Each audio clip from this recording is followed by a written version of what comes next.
when I look at you, you're very private on social media and you don't post a lot. I wanted to understand, was that intentional? Is that... I got my little private, I have my private IG that is so weird. And someone called me out on it. It's like, you're private and verified. And like, it's silly. It's really like my publicist like set it up with the intention of like posting about shows and the like. And I'm someone who doesn't want attention unless like I ask for it.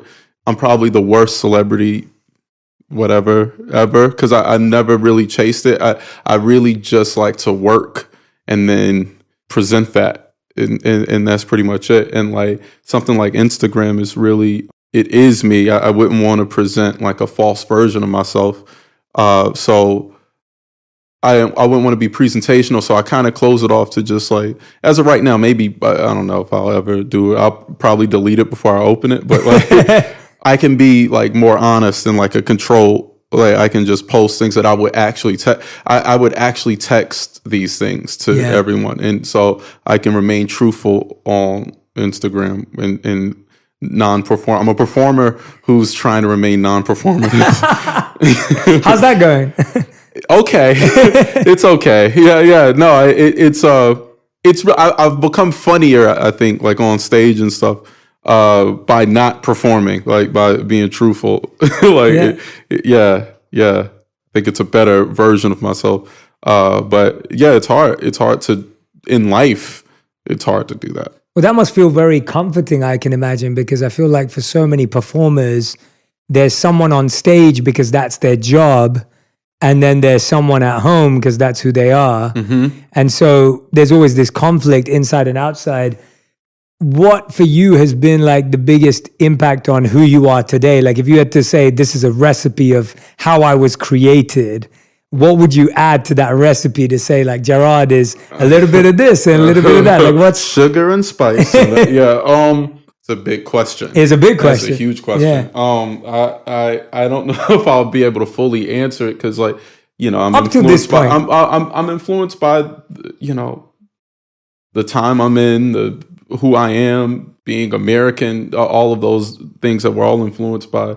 As a performer, influenced by, you know, everyone from Cosby to, you know, Jack Benny to, you know, to Rock and Chappelle and really good people, like people who are really good at their job. But lately I've been really influenced by just this drive to not lie.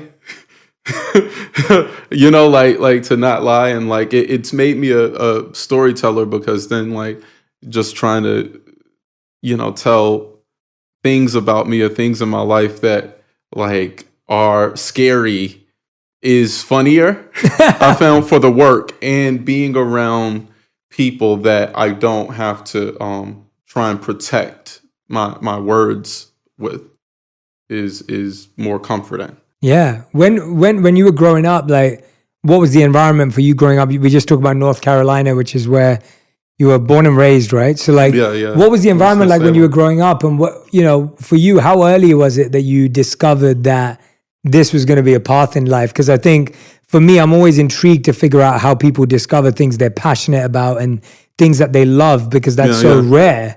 How early was it for you, and what was the environment that you grew up in? It was pretty early. Like I was a kid that performed a lot. Like I asked for a microphone every year at Christmas. That was like my constant. I was like obsessed with microphones as a kid.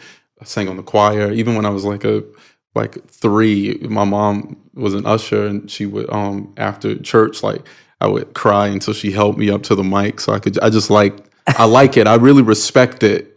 It's powerful. It amplifies your voice. People listen to it like so intimately in a performance setting. Even now, like people are listening to this through headphones. Like, you know, it's like so personal. And so like my whole life, I've kind of always felt that way. I've always filmed things. I've always written. I've always performed. And then I fought against it, I think, for a period. I was really encouraged by a friend to make the leap and move to LA and do that. I lived here for like 10 years. And I thought it was like arrogant, because I do think asking for people's attention is precious. Like I try not to be like super precious in my work, but like asking for their time, like doing a show. If I'm doing a show and I put up tickets and people spend money for tickets and then they drive out to the venue and they sit there and they wait for you and then they listen to you. Like that's asking a lot. And so especially recently, like just like respect that more, you know, like I think I have the respect that has been growing in me since childhood for it. The nudging of a friend got me out to LA, but it was, I love performance. I love hearing that because I feel the same way that, you know, some people listen to this podcast every day.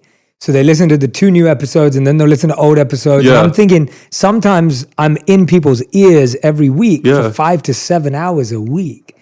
And I'm thinking that is I'm so fortunate, right? Like there's so much gratitude around that someone allows you into their, whether you're walking the dog right now, whether you're cooking, whether you're editing, whether you're cleaning, whatever you're doing at home right now.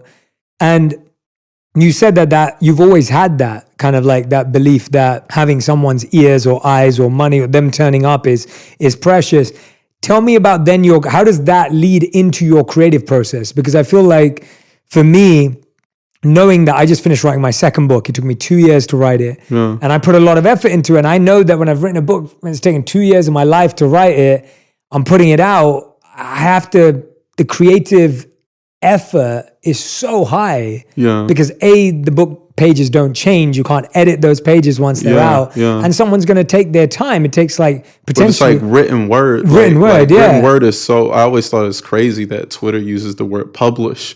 Right. Because like, it's like, it induces in me such anxiety just thinking about how permanent it is in placing things out there that you can't get back. And like, that's why like, if I'm going to perform, I think it's like, I don't do social media because I would like to put all of that energy in. And I don't even say I don't do social media. Even that in itself could be a grand performance. I mean, I look like Kanye is an incredible perform, like, you know, like it is very Warhol-ish in that like it's spectacle, to use a Jordan Peele word. But you know, that's its own art form. It can be its own art form, but like I put all of my energy into, like, I'm a comedian, I make specials and I make television programming or whatever programs. I make movies occasionally, and whenever I'm doing that, I would only like for all of my energy and all of my thoughts to go to that.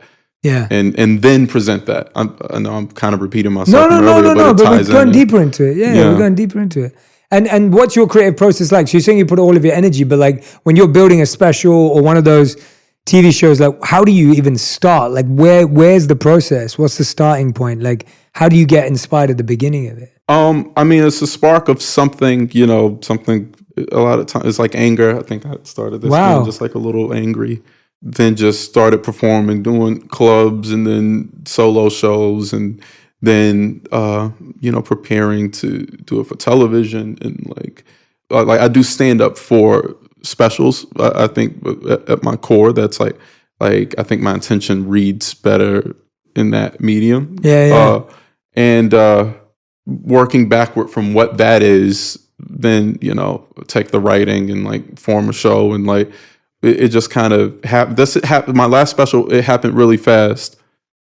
Just frustrations with secrets and feeling too old to keep them, and to, you know, I didn't feel like an adult. I didn't feel like I had control of my own life, and so that, you know, created a lot of urgency to find a way to resolve that. In art, it's just that attempt, like make it special, and that's like my attempt. I'm sorry, I'm probably going all over the place. That's great. I mean, that's a great answer to hear. Honestly, that's not. I'm trying not to be like evasive about it. It really is just like I've been writing for years, and I'm always writing. Sometimes that becomes a show. Sometimes it becomes something else. Like it's mostly like most of creating is just a bunch of like trying and failing that no one sees. Yeah. You know, and like. You know, failing in my own writing, failing in my own head over and over and over and over again, and like trying to make something, write a show, you know, structure a show. Yeah. But I love what you said, that anger or frustration with your own identity and your secrets. I mean, that whole concept is so real, I think, for so many of us, whatever that secret may be, whatever that identity may be personally. I say to like, my friends, like, I really think like everybody's in the closet about something. Yeah. Right. There's a thing. Shame is such a powerful emotion, a strong, there are plenty of books about just how it can dictate the course of your life and your actions and your behavior. And so much is driven by shame, and so much of who we are is just our attempts to hide that little piece of ourselves that can never be seen. At least it's been a common experience amongst people I've talked to and friends. I'm sure you get a high volume of it. And so, it was exciting and really scary to try and make something that dealt with that head on. And that's how I've been feeling in my personal life, just even though it's kind of a blur between my work and my personal life now. But I've been trying to have conversations that I'd never had, and trying to deal with shame, and trying to restructure my relationship with God. Wow. Like, am I the funniest comedian you've had on the show? Like, I'm the funniest, right? Yeah. Okay. That's a scary question. That's a scary question. I hope I'm killing right now. But the shame parts, I love that you went in that direction, because I think that naturally shame is one of those topics that isn't talked about a lot publicly. Yeah. So to even bring it up in a podcast is great, because we can actually talk about it. But I find like we also live in a culture where shaming has become more normal, right? So we're talking about a time when we realize how powerful shame is as an emotion, and how much it limits us from truly being ourselves. At the same time, shaming or cancel culture is growing at the same time. How do you mean? I feel like today we point more fingers at others because we know more of what others are doing. We are more likely to tear someone down because we can, whereas in the past, you wouldn't have access to do that. You might do it in your dining table, or you might do it on your couch at home, but you didn't have the ability to go on social media and leave hate comments or whatever it may have been. So it's interesting that you're saying that at the same time as you're saying that, hey, we need, shame is holding people back from being themselves. We're also shaming others more, I guess, or we have more opportunity to. Yeah. We have an opportunity to speak a lot. That's a funny statement in and of itself. Yeah.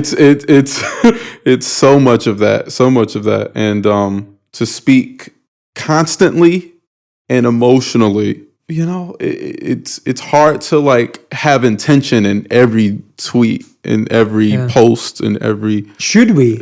Is the question. Yeah. Well, it's even more powerful than the words spoken in a private setting, because it's something that is, even if you have one follower, it has the potential of being seen and expressed amongst others. So like, your intention reads and I question that a lot. I mean, we could go down and on for hours and hours about like its effect on us, and like, even just thinking about even myself when I'm on like Instagram on my little private IG, right? I have a decent group of friends that I follow, and it's so abnormal to catch up or have the illusion of catching up with all of them. Constantly on loop. There are people sometimes that I see that I feel like I've seen, but I haven't actually had that experience with them. I've only had like this experience with the representative that's on Close Friends or whatever.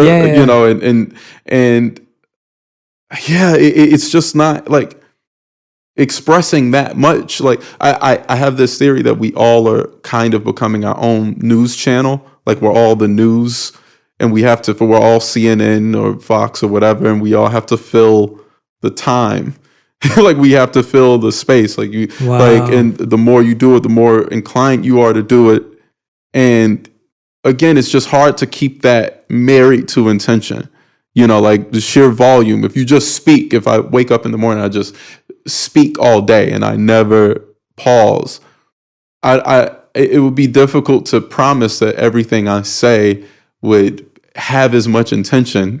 Yeah. Because just the sheer volume. Yep. No. I like that theory. I like that theory a lot. That's cool because I went to someone's house once and it's without a doubt the coolest house I've ever been to.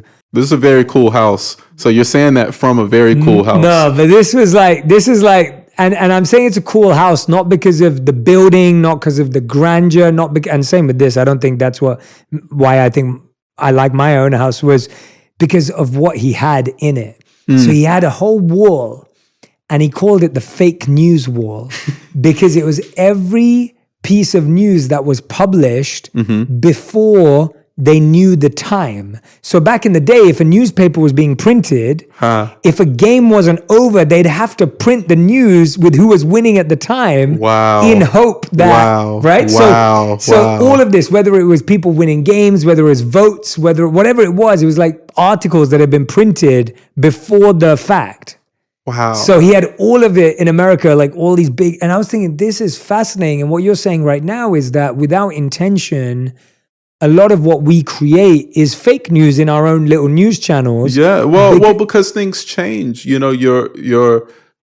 my opinion on an album, for instance, even just something as trivial as like, you know, my feelings toward a song or an album, whatever. Like it changes. It changes over the course of a week. It changes through how I listen to it. You know, I imagine if I were just talking publicly about Kendrick's last album, which I went from not understanding to not liking to only liking the interludes to then listening to it while I was getting a Mandy Petty, and I turned the volume halfway down so I could like actually like hear the words. I had to focus on the words. Something about like the lower volume made me pay attention more, and like hearing what he was saying and then being in love with the album. And those tweets would have been a roller coaster. Like just like of emotion if I put that out like constantly, because your thoughts towards something should like change and evolve, and like sometimes it may take a little while to reach stable ground on. And some people would argue that the journey is authenticity. Yes. But what is authenticity to you as a comedian, as someone who's like the theories that you just said, like how do you define what is authentic and real and what isn't for you? I try, and a lot of things are true, right? Like you can go, I was presenting a lot of true things, right? Like things that I thought were hard facts or perspective that people wouldn't want to say out loud or be able to tolerate. And you know, I did believe it and it was true, but it wasn't like, in my eyes, the most compelling version of the truth. I've found like now, like when working, I run toward things I'm afraid of and that have personal consequence in my life. So talking about me, because I never really talked about myself before, never considered myself a storyteller. And this is something I'm in many ways making art while learning in real time. But it is and has become with my live show just like this kind of personal exploration. Not just that things that bring me shame, things that bring, like, and again, it's hard to talk about the show. Yeah. Only because I'm sure I'm making it sound. I must give the caveat that it's actually funnier than I've been, but I try and keep it compelling, you know, like I try and keep stakes in the act and like tension there. Like that's my new focus is you know, Bo says I like give the audience a lot, like more giving, and I have more need of for them now more than ever, and I like that experience. So yeah, it's really personal now. Like it's the things that are dangerous to me, like the Evel Knievel things, are like my feelings toward, you know, myself, or my feelings toward, you know, relationships that I have. What was the first thing you think you ever combated through that art exploration internally as a fear? Like I love that idea that your storytelling now or your specials, they're a exploration of something you're scared of. What was the first ever thing? Do you remember that you were scared of? I mean, no, I kind of baby stepped into my last project. Right.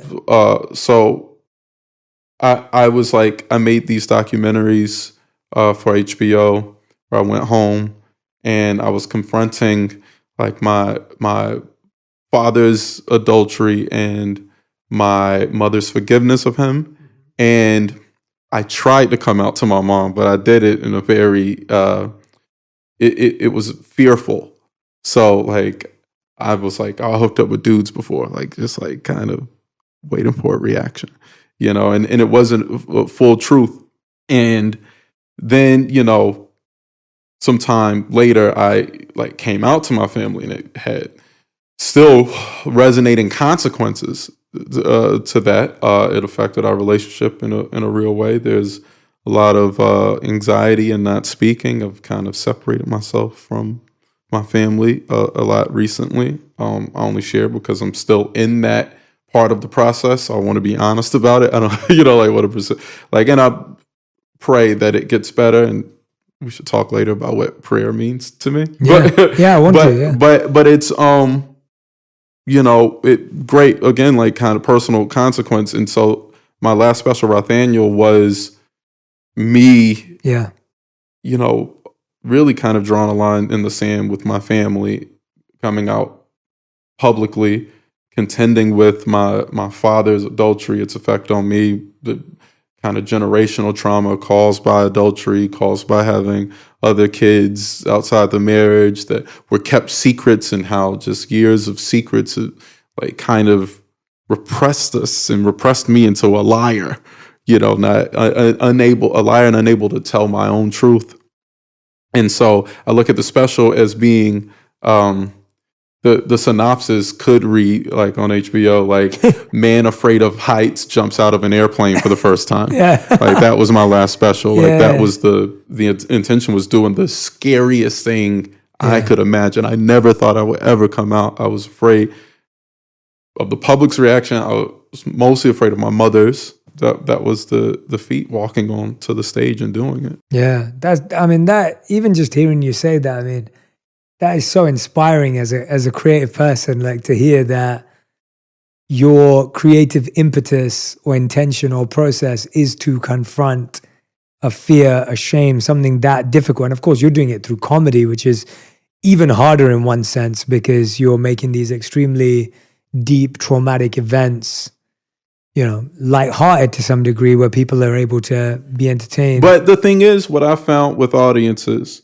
is that when I share things that are personal to me, no matter what the danger, and I've said things that are, this is happening in real time, and like, it's like tweets, like art is capturing a moment in time. That's why I try and focus all the energy on one thing. Like my special is just one IG live. Yeah. You know what I mean? Like it's like the one thing that I focused on. I found that when it's personal, it's not the same. Audiences, like, you can't, like, I'm talking about how I feel. I'm talking about me. I'm talking about things I went through and how that developed this perspective, right? That's all truthful.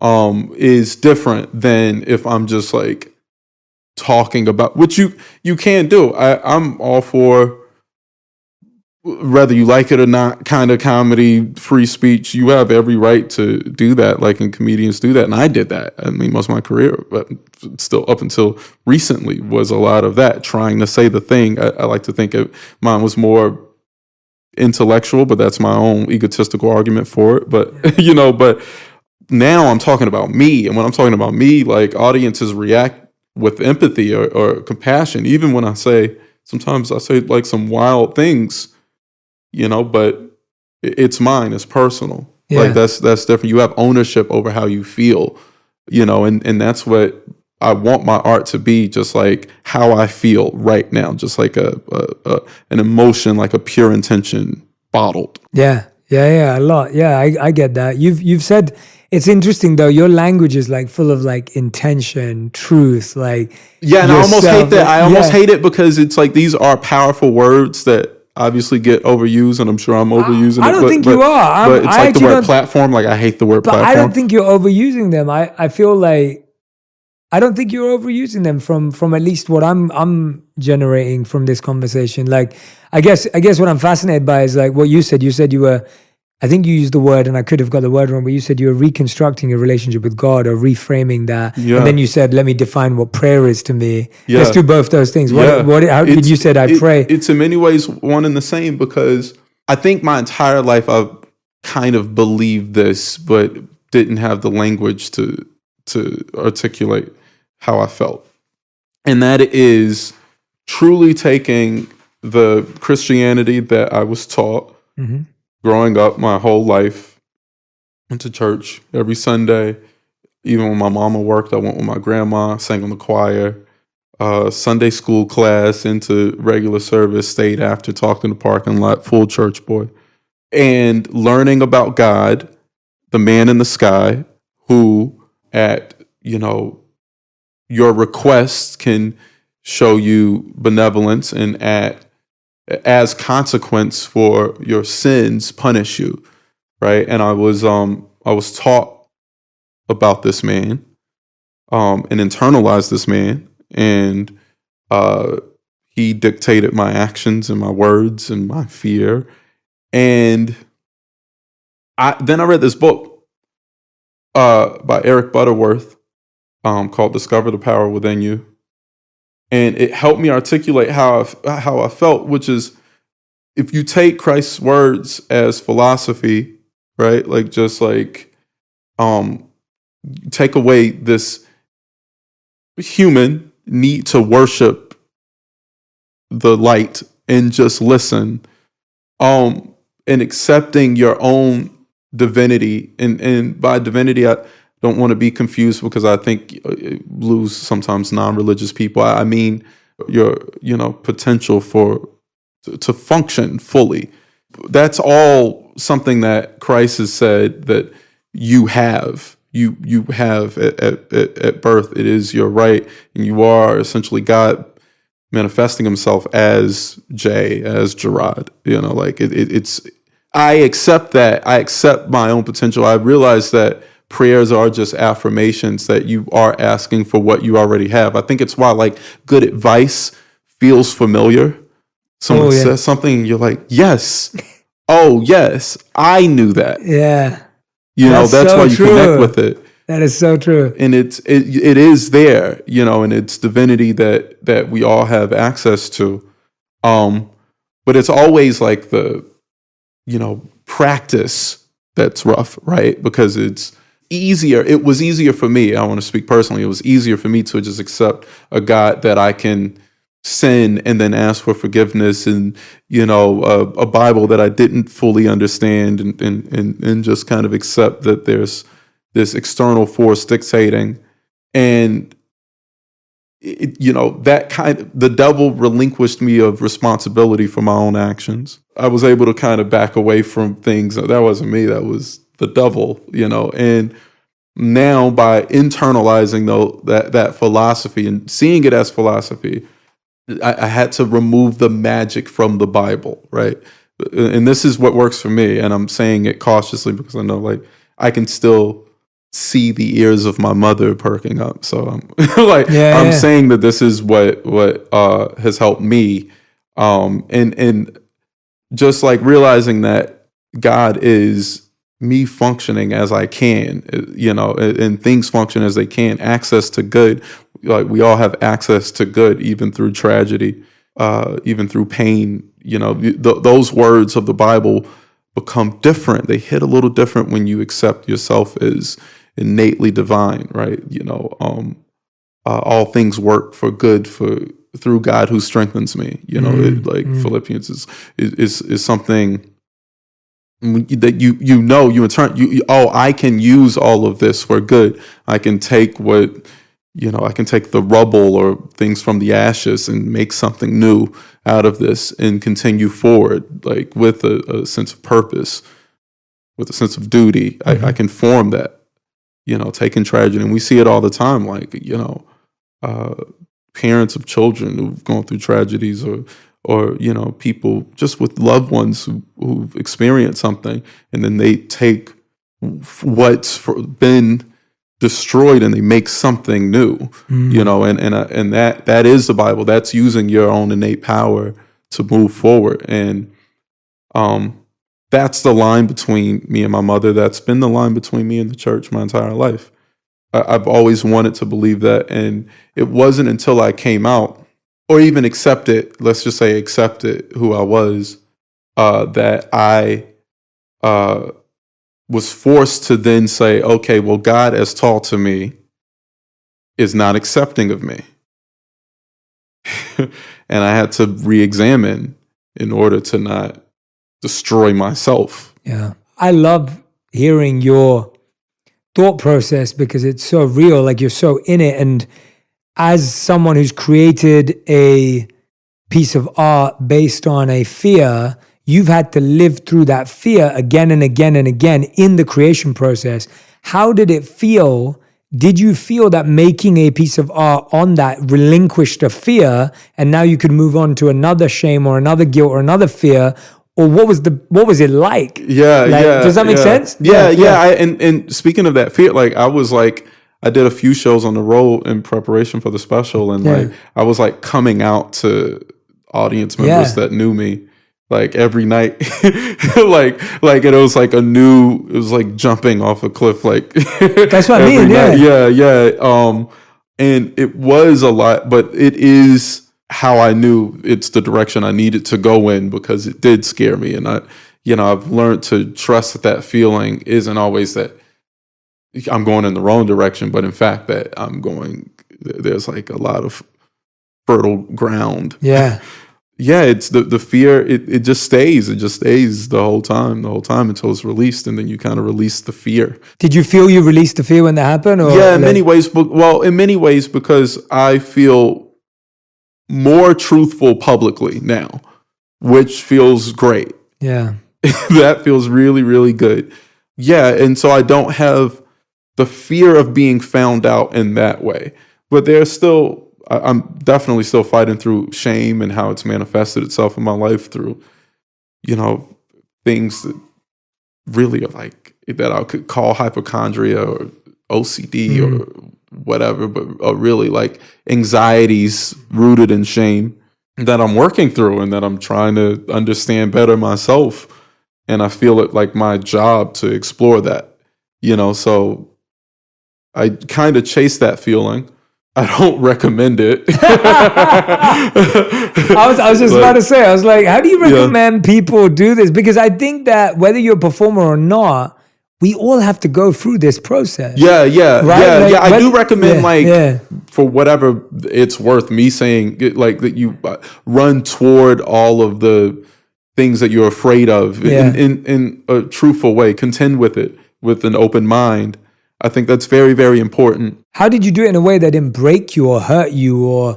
Because I think that's where people are scared of shame and guilt, because it feels like a broken piece of glass. Yeah. And so when you pick up a broken piece of glass, you could get cut. Yeah. So people are like, oh, it's just better to just shove it away. Like, I don't know. And I'm still like, I feel like I'm still picking it up. But good friends, very, very important in my case. And people that remind me where the ground is, I just get caught up in all of it. Anxiety is real. I'm recently admitting that I experience anxiety. I ran away from admitting that much of my life. Yeah, I can relate to that. I remember a few years ago, my mom would always tell me, I think you're stressed. And I'd be like, no, I'm not stressed. I'm fine. And I didn't even want to admit it to myself. So it's not that I was lying to her, I was lying to myself. I didn't even want to, because I was scared that if I let that in, then that would change me somehow. That it would block me or stop me. And I didn't realize that. And that you're weak. Totally, it's the thought that you're weak. How dare you? Oh, you're being consumed by these. Oh, this small little thing is eating you up. And it's just like, exactly. And it is. It is. And I had a friend that I remember was going through depression very early on, and like this when we were much younger, and I was like, how can you be depressed? Like, you've got nothing to be depressed. That kind of mindset. And then you go through something yourself and you go, oh God, I experienced depression. Like, and I was scared of accepting it. And it took me, it was the same for me. It was the weak aspect. It was the aspect of no. Some people have it much worse. Like, what am I complaining about? It was the shame that came with, oh no, but I'm, if my mom thinks I'm stressed, then she'll get stressed. So it's like the guilt, all of that. And any excuse not to confront it, right? Confront it. And I feel like you just keep putting it off. And now I've realized that I need to talk to that feeling or emotion when it arises, because me putting it away just makes it get bigger and darker and deeper. Yeah. And that's what I find so interesting doing it through art, because when you're putting it out in front of other people, again, now it's their mind, their impression gets involved too, like what they're going to think of it. What is it right now? If you said that there was a fear right now or a shame or a guilt right now that you're trying to unpack next, like, is there something that, not that you're working on specifically for a new project, but even just in your own life? Yeah, probably emotional blocks that like stopped me from being in like a healthy relationship with someone.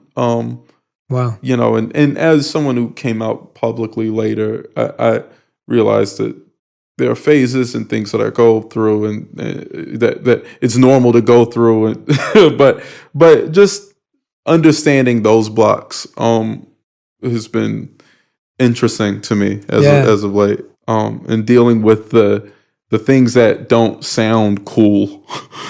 Like, give me an example. I can't. Well, only because not even that I don't want to, but I understand. I'm only respecting that on stage is a different place. Yes. That allows me to say things. I get it. That I may say something that I'm like, well, now we need another hour. I'm like, well, can I explain everything that led to that? I don't know. I love that. Yeah. Nothing. I mean, just things that are personally scary to me. There are no bodies or anything, but there are things that have like emotional consequences that I've run from. I like how simple you went back to. It's just like good friends. Like, friends are just, it sounds like such a basic thing. And we had some friends over that I hadn't seen for years this weekend. And we were all just appreciating that as well, in terms of, I remember I've been coaching people for a long time. And that was really what my work was before I did any of what I do today. And all I ever met was people who were lonely at the top. Like, that was consistent with my experience. And so I would often say to myself that while I'm building my life, I want to make sure that I build relationships at the same time as build things. And I don't just mean like love and romantic. I mean like friendships, as you're saying. And I've realized just how much time that takes, how much energy that takes, how much effort that takes, but how fulfilling it is. And it sounds so simple and it's so basic. Oh, it's difficult, and it's almost a lot of the things that drive you to be successful are isolating. Yeah. Like there is a lot of accepted selfishness, even amongst friend group. Like I at times have been a horrible friend, like a very selfish friend. Like, I mean, just like get on the phone, talk about me for an hour. All right, bye. Just like a one-sided friend, a friend who's used money to supplement connection. A friend who's like kept friends at arm's distance so I could work or focus or however I justified it. And I still do that. Like that. Like I can relate. And I value my work. And so specifically in art, like it's like licensed to sometimes indulge in like behavior or in emotions that are harmful to relationships. And I can't tell if that's, look, it's not okay because it's like, but it's like an occupational hazard. Occupational hazard, yeah. Yeah, it's an occupational hazard. It's like I don't know, I have to go there. Like I have to go into this cave. Well, I think the part I find fascinating about it is the awareness of it, right? I think the lack of awareness, a lot of people may be doing that, but they don't even know why. Yeah. Whereas, and I can relate to a lot of that. Like I've definitely been very clear with friends, family, things like that about what I can and can't do based on what I'm working on. Yeah. But it's different when it's carved out, when it's communicated.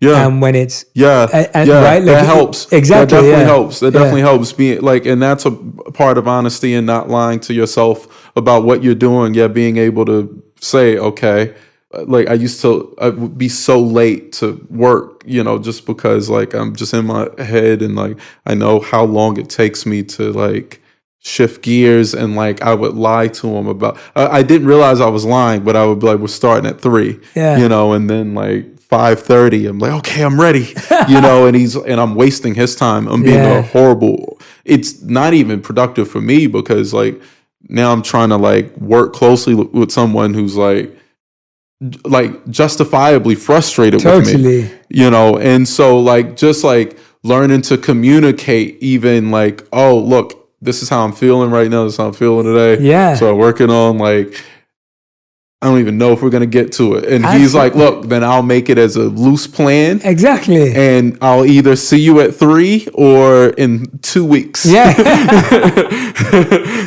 Yeah. And, and that's what we're so scared of communicating. And that's what I feel the same way I talk about in relationships. So with my wife, for a long time, I'd always be like, 3 nights this week, I just need to spend time alone. Mm-hmm. Mm-hmm. You can say that, or you can say, hey, these 3 nights I'm working on this thing, which means I need some time and space. Yes. That's totally different to, hey, these 3 nights I'm just going to be home late. Yeah. And it takes a little bit more time and energy and effort. And this isn't about advice. It's just about the idea of what you're saying, that you're actually creating more issues for yourself by not communicating. Yes. And the courage that it takes it just pays off. Like you just said, your friend's like, oh, I'm clear now.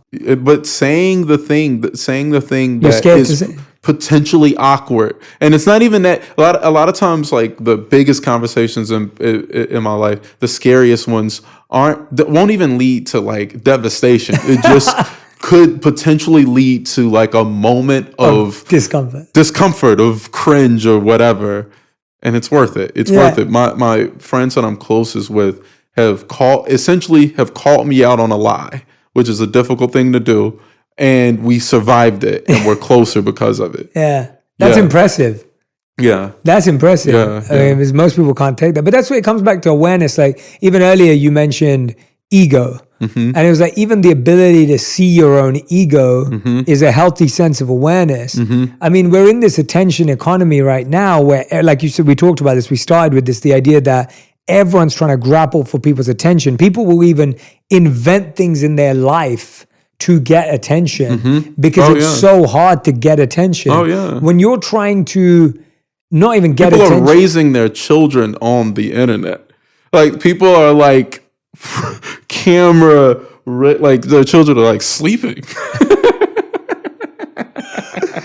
but with that, like the attention part, like how is it that then in a world where then you're saying that you're still you still have to compete for attention, but you're trying to do it for fear and exploration and art, like because to me that's like interesting. To me, it's interesting because it's scary and it's like it evokes a lot of emotion to me too. For me, and like not only respecting people's time, but realizing, you know, just how hard it is to get anyone's attention for a moment and to make people feel anything, you know, because that's also if you're inundated with bad news, even like you know, people either seek good news through their art or B, like, you know, only a really authentic version of something can even resonate or have the potential to resonate with a viewer or a listener.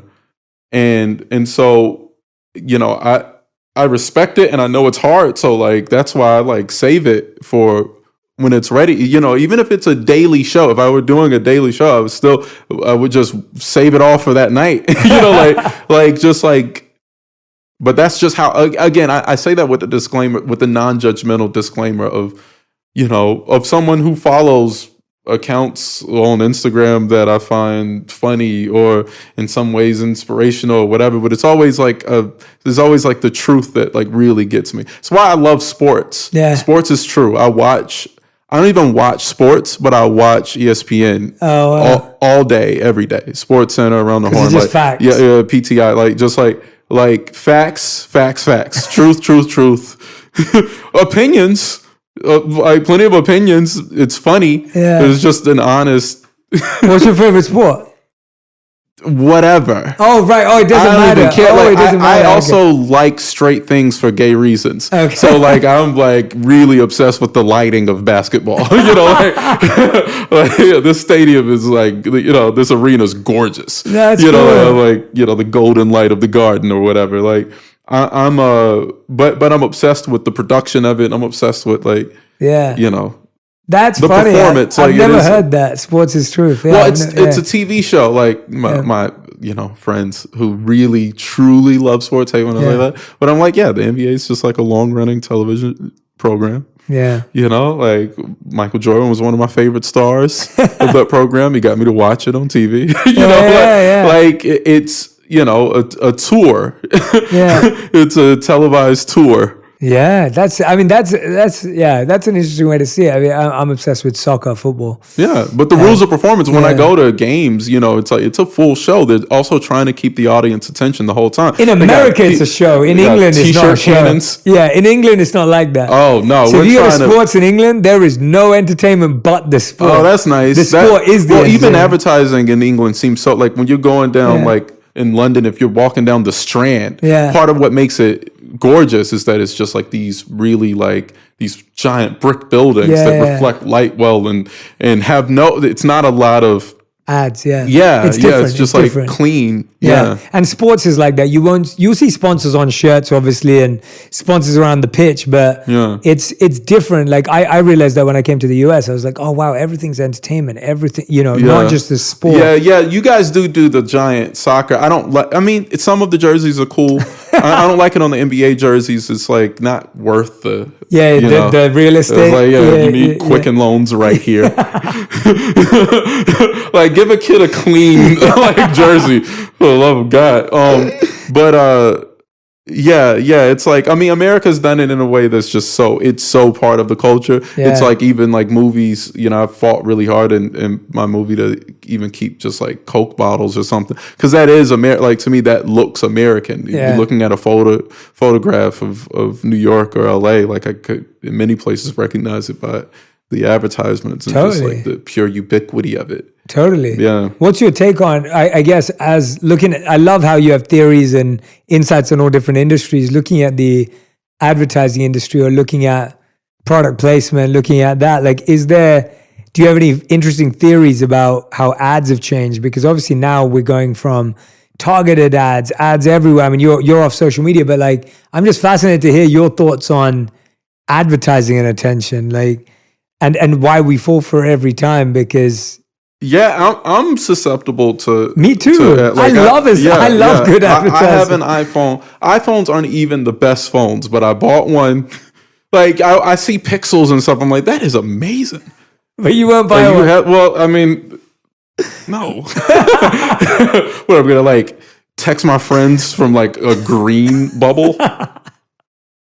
But like it's because of the ad, like it really sold, like Apple sold me on a dream, and I'm a sucker who bought it. Same. And like, and it's sleek and it's cool. I mean, there are obviously great qualities to it, whatever, but like I'm very susceptible to things. I'm susceptible to words and images, just like, and so that's part of the reason it's hard for me to see things, because I know like it's a lot for me. That's why I have to like do the YouTube no ads.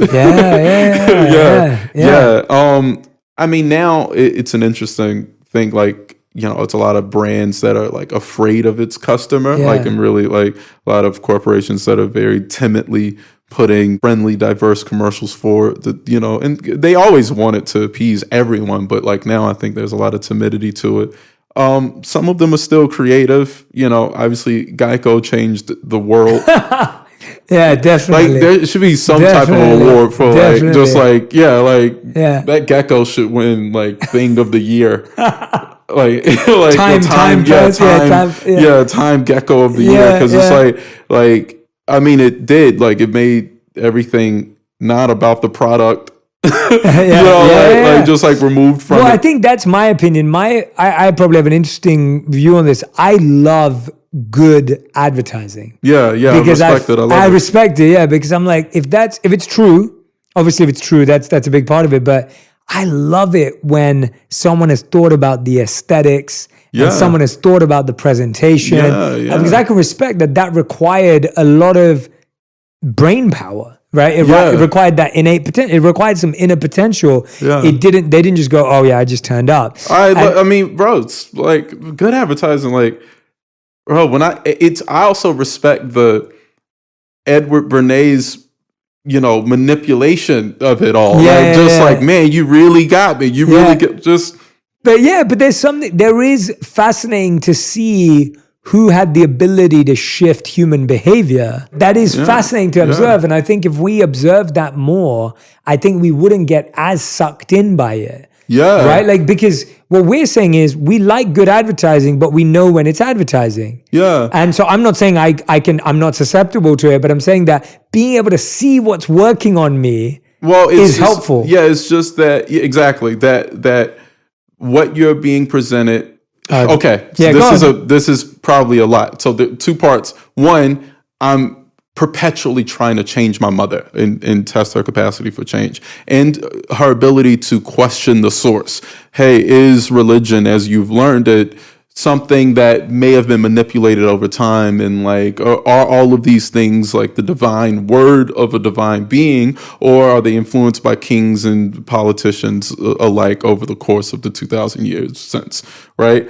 So there's always that. And so like, I'm probably to a degree that is unhealthy, cynical, and skeptical, and definitely believe conspiracy a lot. But I also think that the belief of conspiracy is dangerous, right? Like, so it's like trying to find middle ground, right? It's just like because like the belief of conspiracy is like why we know anti-vaxxers, right? Like, it's just like everyone's like, but Tuskegee experiment. But I'm like, one, that doesn't really make sense, because to me, if the government's intention was to control a population, then wouldn't they put the thing in the vaccine that actually saves you and just kill everybody else? Yeah. But that's a conspiracy. That's a wild thing to say too. But like it's just a rabbit hole of never-ending things. So and I get that it's difficult to know truth and news source now, but like it's trying to find middle ground between like having a respectable, I don't know, your own internal checks and balances for where you get your information and where you get the information that dictates your life. And it's hard. It's just plain hard for people, hard. I think, today, because it's like, it's exhausting. Like, it's exhausting. It's like, where do I go? Like, and I want to be honest and say there isn't a place to say, hey, go to this website that gives you the best news, because there isn't, like, you know, and so you're always going to have that. And I wonder how you feel. You'll definitely be less happy. Yeah. Do that, like that's a thing, like with information, you'll be less happy. But I think we're all less happy anyway, because we're receiving so much information anyway. Yeah. So you might as well like receive information that forces you to self-examine. Correct. And self-explore. So it's like we're inundated with it anyway. Yeah, if you can make time for it, absolutely. And which everyone obviously is. But we make time. Yeah. You know what I mean? Like, we do make time. Like, the busiest person, like, you know, all my friends, and I know that I have like the luxury of not having a day job. It's half a luxury, because I do need to be busy to not drive myself crazy. But like, you know, those I know that are like working like 12-hour, 14-hour shifts still find time to like be inundated with information. You know what I mean? Like, and a lot of it's numbing. And again, it is exhausting, but it does lead to, I think, a healthier life. Yeah. You know, like self-awareness and being able to question. It's my mother's fearful of the ground that she's been walking on being moved, and I get that, but you know, I just wish it wasn't at the sacrifice of self-exploration. Well, I think that you just hit on something really powerful. Like, for a long time, I believed that what people most needed was care and love. Mm-hmm. And I started to realize that for most people, they weren't searching for that. They're searching for safety.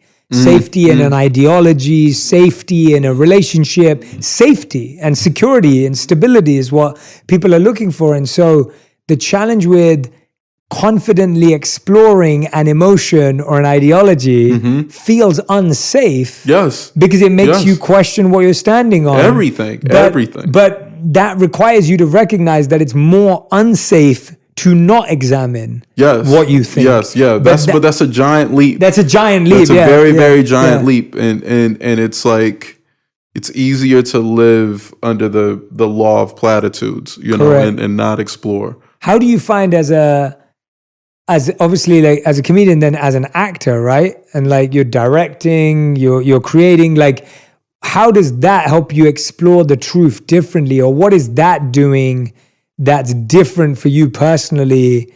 Because obviously now we've literally just been extrapolating how you do this as a comedian and how you do this in your work, but then acting and directing and creating is totally different, right? Yeah, like, I mean, you've been playing your parts of yourself. I've been doing that, and I'm trying to do less of that. I don't want to be multi-hyphenate. I'm not necessarily chasing that. I do think that I have a skill in multiple things, but I would like to create focused work. Got it. And so even like acting and directing my last movie is something that I would never do again.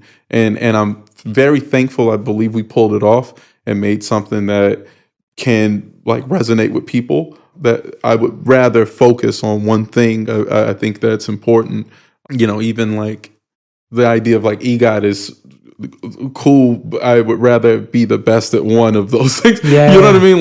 Like, but they do all have one thing in common, and that's like finding truth. And as an actor, I do believe the more I've explored my emotion and walls, I started doing psychoanalysis a couple years ago, and it's been very helpful letting me find the thought underneath the thought. Yeah. And actively get in touch with intention, right? And acting is believing, and it's easier to get in touch with intention when I've explored them, you know, and I have more access to different intention now. Yeah. And so I am excited to act more now. I feel like my whole career is, you know, just been me learning and building up until, and even it will continue to be that. But recently, I feel like I've had more access to the truth and have made like a conscious decision to do that going forward, or at least to try. So I think that would make whatever I'm doing better. But sure. That's like the common thread. Yeah, I felt that because even the idea in the movie of like two men making a suicide pact, right? Like that concept only works if you play it truthfully. People were afraid of that movie. On the Count of Three was very hard to get financed. Nobody wanted to do it. You know, very luckily found two. What was the reason that people don't like making movies about? Well, one, because with comedy, it's with the assumption that it isn't truthful and that it will be made fun of and just dismissed and made light of, right? And I, like my show, and like I've always believed that you can find like a lot of humor while taking things seriously, you know, like, and to me, that's the best humor. Like my favorite movies, even the movies I think are the funniest, you know, like, you know, watching a Coen Brothers movie or Safdie Brothers movie, or even directors who don't have a brother. They're funny because it's so real. It's hyper real. That's my taste and my sense of humor. To me, Count of Three is like, because of the stakes of it being your last day on Earth, it's actually aspirational in a way, you know, that allows itself to be very, very, very, very funny, because it's like, you know, it's sincere. They really think this is the end. These two characters, Kevin and Val, really believe that. And we take seriously the reasons they're there, and it just makes a product that keeps my attention. I think people have respected it and respect the film more because it takes depression seriously. It takes treatment of it seriously, and it takes seeing suicide as a resolution seriously. And we weren't afraid to treat the audience like you know, if you've experienced this, if you've had these thoughts, like, one, you know, I do believe that it can be triggering. So it is important to know yourself when going into it. But I do think people who have, and I've now been able to talk to people and read things that people have written about going through depression, having suicidal ideations and even attempts, and connecting with the film in a way that they didn't expect because it was truthful. You know, and that was important, and laughing at it because it was truthful. And so, you know, that's always the gamble I'm willing to take, that like being truthful, treating my audience as adults will pay off. It was hard. It was really hard. No one, like, it cost me a lot of my own money. I like went broke making the movie. You know what I mean? Like it was really, really hard, but really worth it. Really worth it. Even just as an artistic statement of fearlessness to explore, it was worth it. I mean, I'd seen your work, and I think when you sit down with someone, and this is why I do the podcast, it's like to really hear about why they do it. And then you get a deeper appreciation of what someone does when you know why they do it and how they think about it and how far they go off the edge to do it. And I just find you really inspiring in a different way than I'd usually imagine with comedy, because it's not just entertainment, it's not just galvanizing a crowd, it's not holding attention, it's like the ability to encourage us all to move in the direction of our fears. And you're doing that, whether you're saying that or not. That's what I feel encouraged to do through your work. Oh, I really appreciate you saying that. My friend Bo always says that, like, it's more the access to fearlessness, right? And like I'm trying to make things that report on these moments where I gain access to it's almost like journalism. It's really it's really powerful. It's super powerful. I mean, I feel moved by it personally because it helps me think about how, if that's your intention behind the work you're doing, that's the same as any other. If someone has the intention of improving people's lives, that's exactly what that's doing. Simply by that shift, because whatever we're scared of is holding us back in so many ways, and that's a basic thing we all know, but it's very rarely explored in content as the sole intention. Like it's what I mean? People are thinking, how do we make this make money, or how do we make this make people laugh, or how do we make this? And those are all like beginnings and ends. They're not a deep profound intention. It's the thing that most has my attention. Right. It's like, all right, there's a monster under the bed. Okay, well, I could sit here, I could eat popcorn, I could watch TV, I could think about anything else. Everything in my life is about this monster right now. Like, until I look, and I want to make art about looking. I love that. I love that. Jerrod, it's been so awesome talking to you. This is great. Thank you for taking the time. This is, I'm genuinely like, this has been one of the most fun conversations I've had in a long time. And it's because the reason why I do this for myself is I love sitting down with people where I don't know where things are going. Like, I don't know where the conversation is going to go. It's fun. And that's what I enjoy so much, because I was like, I just want to get to know this fascinating human. I like talking to you, and it feels free associative and therapeutic. Correct. Same for me. Like, true. So I really appreciate you, and you have beautiful eyes. That's what does They're it. Almost too powerful. I had to look away a couple times. I love it. Well, I love the sound of your voice. I can listen to your voice all day. So we've got equal appreciation. I was like, wow, his voice is just so nice. We're gonna collab on an ASMR channel. I'm in. Except my eyes don't help them much. No, people will gaze and I'll read. I'm in. You let me know. But Jerrod, we end every episode with the final 5. This is a fast 5, so the questions have to be answered in one word or one sentence maximum. Wow. All right. 1 word to 1 sentence. Okay. All right. The first question is, what is the best advice you've ever received? Don't take advice. Good. Great. Yeah. What is the worst advice you've ever received? Listen to him. I love it. Question number 3. I think we already answered this through the podcast, but I always like to, how would you describe your current purpose with what you're doing? Find truth. Love that. Question number 4 is, what is something that you used to value that you don't value anymore? Privacy. Why did I'm going to go off piece for a second, because that's a really interesting answer.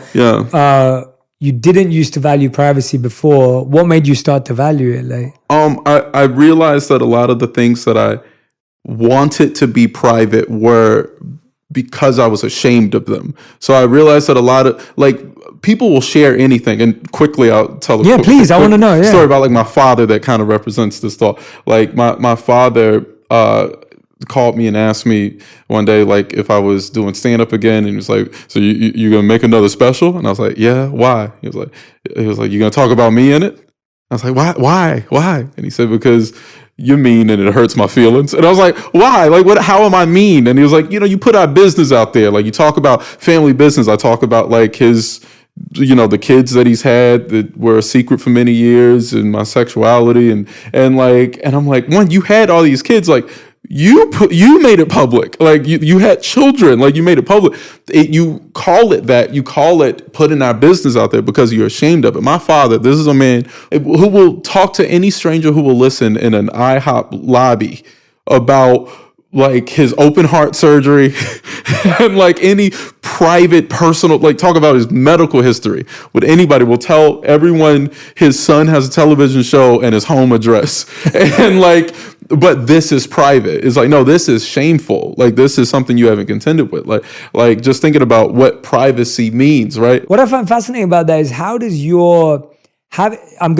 is not a fast five now, we get to the fifth one last, but how do you find that as someone who's had to go through their shame, go through that, uncover it, how do you extend that same process to your father and mother and other people you meet?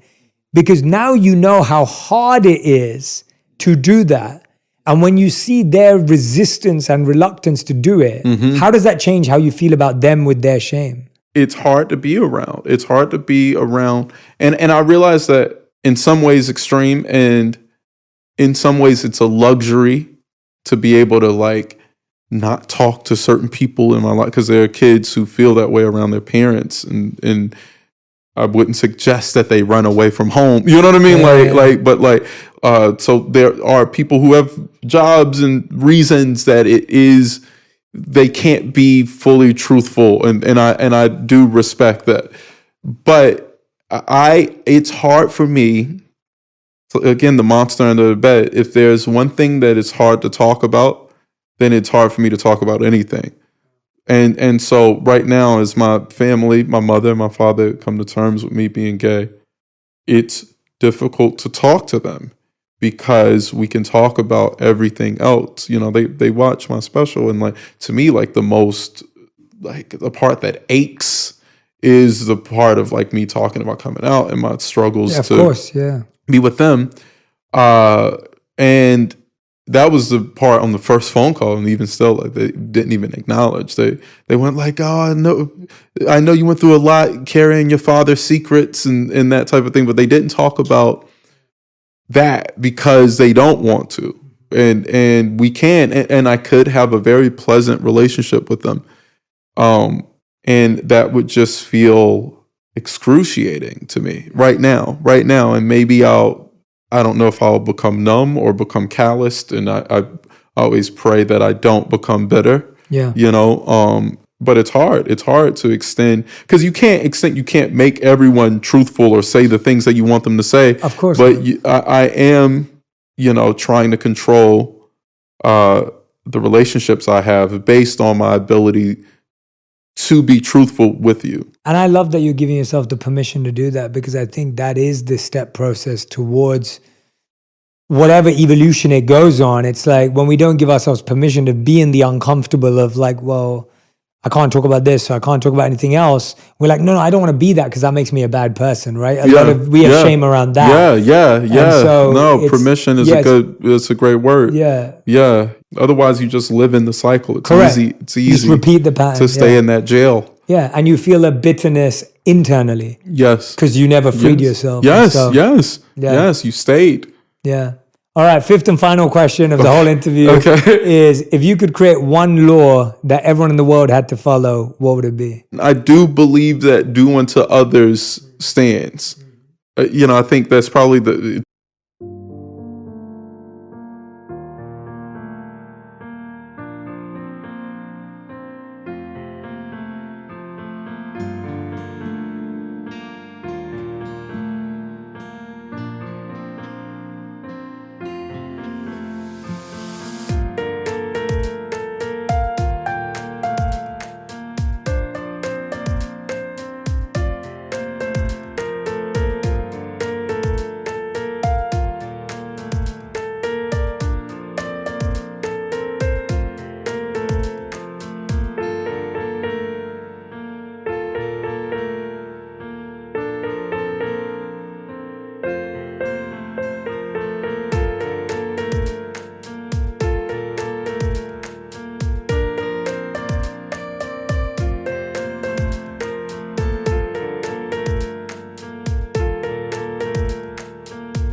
the golden rule and whatever, but like if that were somehow law, do unto others as you would have done unto you. From seeing the divinity in people to being truthful with people, like the things that you want, I think you would give more, at least, Jerrod Carmichael, everyone. I hope this is the first of many times we get to hang out. Yeah, we should talk more. I feel like there's still like pockets that we gotta. Yeah.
This is the first of many. This is the first of many. Yeah, There's so many more pockets, and it's always nice getting to lay the land of someone's foundational thinking and then get to learn more. But thank you so much for doing this. Any last messages, anything you want to share? No, that's beautiful. Been great. For everyone who's been listening and watching back at home, or whether you're in the car or whether you're at work, wherever you are, make sure you share what you learned, what you took away, any insights that resonated with you. I think for me, I'm being called to think about how I can be pulled to release any shame I have, how I can have more open conversations with my friends about any guilt that I'm holding on to, how I can use art to move towards my fears as opposed to away from them. I think a lot of us think of art as an escape from our fears when actually they can be an exploration, as Jerrod said today. So I thank Jerrod for joining